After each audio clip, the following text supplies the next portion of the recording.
Добро вечер, Карпош. Добро вечер, Влае. Добро вечер за најголемата победничка коалиција.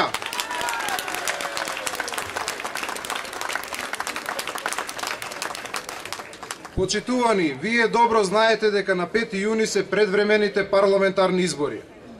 Сега јас би сакал малце да се осврнеме на тоа како всушност дојде до овие предвремени парламентарни избори.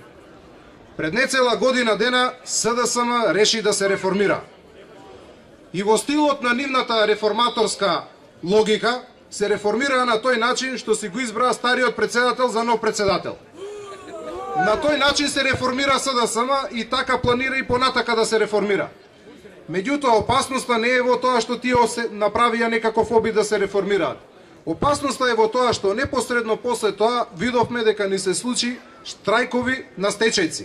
Тие истите стечајци кои што месец-два ги блокира улиците на Скопје, ги видовме деновиве како се појавуваат на опозиционите митинзи. Значи тие истите зборуваат за опозицијата.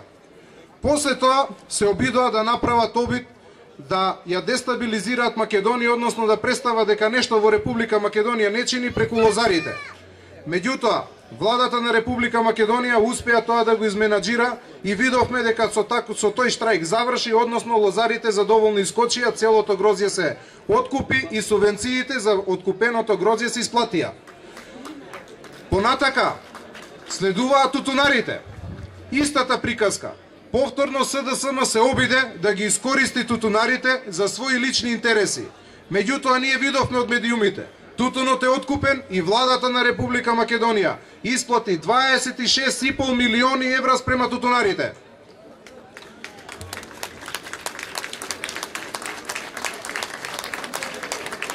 Откако ваквите штури обиди на СДСМ достанаа неуспешни, ние всушност откривме дека се работи за некаков проект наречен Надеж. Замислите, Бранко Црвенковски се дрзнал со државни пари да работи, да плати луѓе за да направат проект за рушење на владата на Република Македонија. Таков апсурд не се случил во ниту една држава, меѓутоа еве се случи во Република Македонија. Па откако сето тоа остана неуспешно, СДСМ се повлече од парламентот, односно ги повлече нивните пратеници од парламентот, обидувајќи се да создадат политичка криза.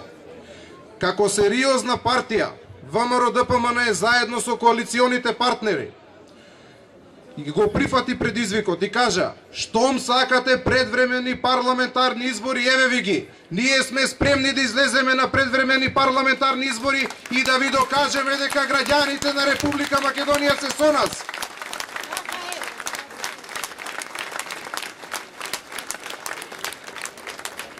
Но замислете, Бранко не застанува тука. Бранко сега го повикува премиерот Груевски на некаква пресметка. Епа, господине Црвенковски, на 5 јуни ќе се пресметаш со граѓаните на Република Македонија и тие ќе те победат.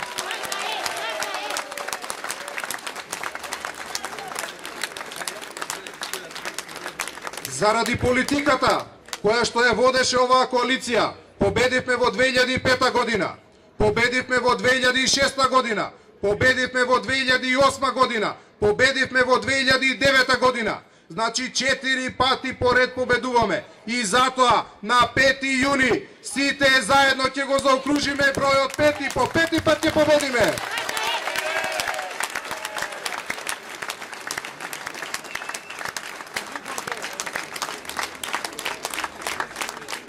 Почитувани граѓани на Влае, почитувани граѓани на Карпош, нас не ни треба било каква победа.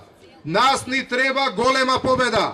И затоа на 5 јуни ние ќе кажеме да за реформите. И откако ќе ги слушнеме победничките резултати, сите заедно ќе излеземе на градскиот плоштад за да го поздравиме сегашниот и идниот премиер на Република Македонија, господинот Никола Груевски и над 62 добиени пратеника. Да живее Влае, да живее Карпош, да живее Република Македонија!